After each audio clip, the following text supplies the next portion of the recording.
In this video, we're going to talk about the benefits of a hierarchical design when planning a network. Usually networks grow kind of organically. We start out with a small device and a few workstations. Think about your home network. You have a couple of computers and you have some other devices, perhaps a printer, and perhaps maybe a game console. And all of these things plug in or connect wirelessly to your home network. But imagine that if you began a home-based business, all right? Your network would then need to grow. You might need some additional devices, some additional workstations. You might need some additional things like scanners and printers. So I might have a scanner out here and maybe another printer. And then all of a sudden I realized that my small little home networking device no longer has enough ports to support all of my various devices.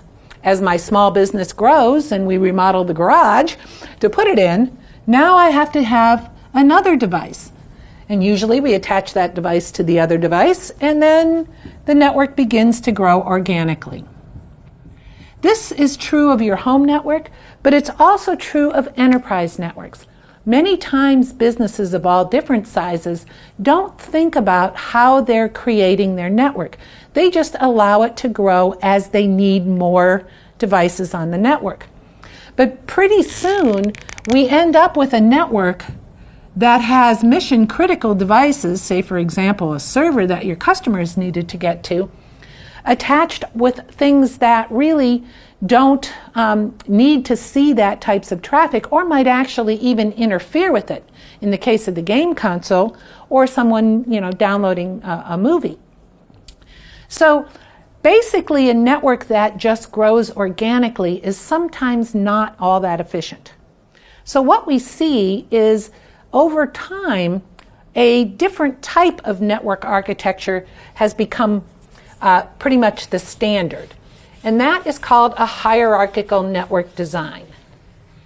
In a hierarchical design, we think about how are we going to organize our network such that we have important things like servers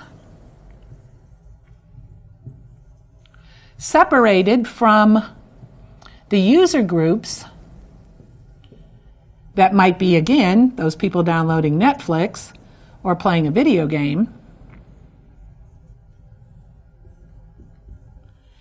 And we want them separated from the users that have to be critically important.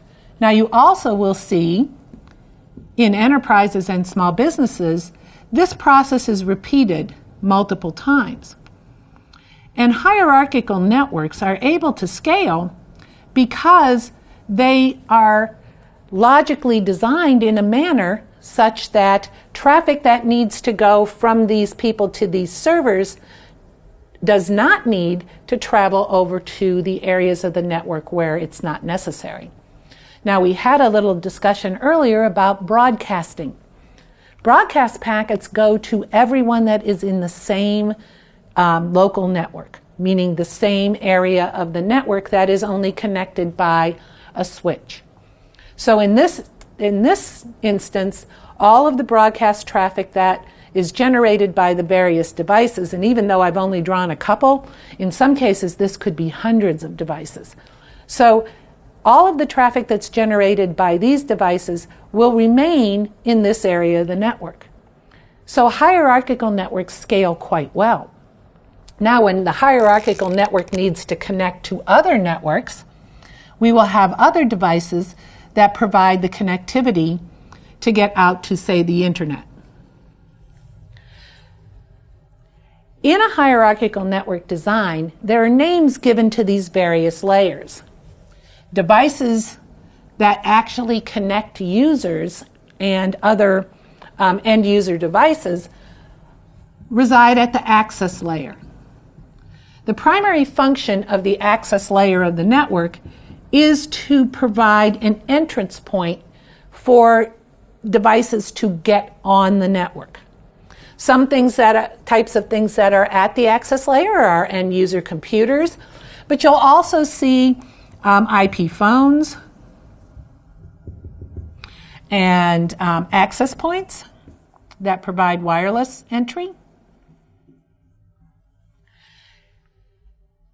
And at some degree, you will see servers and services being provided at the access layer. The next layer up is the distribution layer. The distribution layer's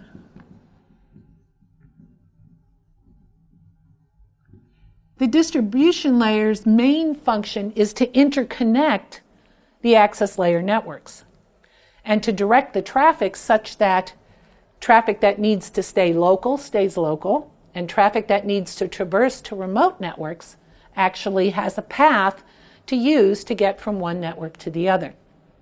Now, above all of that is the core layer.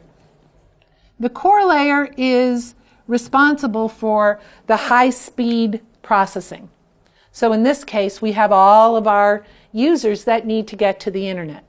So our core layer is going to take care of aggregating all of the traffic that's coming from these various devices and making sure that it efficiently is transmitted across the WAN links to the internet. So basically, this is one of the main reasons why we need to think about the planning part of our networks before we're building them. It's not really critically important when you're building a home network, but once you start into a network that needs to be up and operational most of the time, you really have to think about having a design that a failure of this component does not impact all the rest of the network.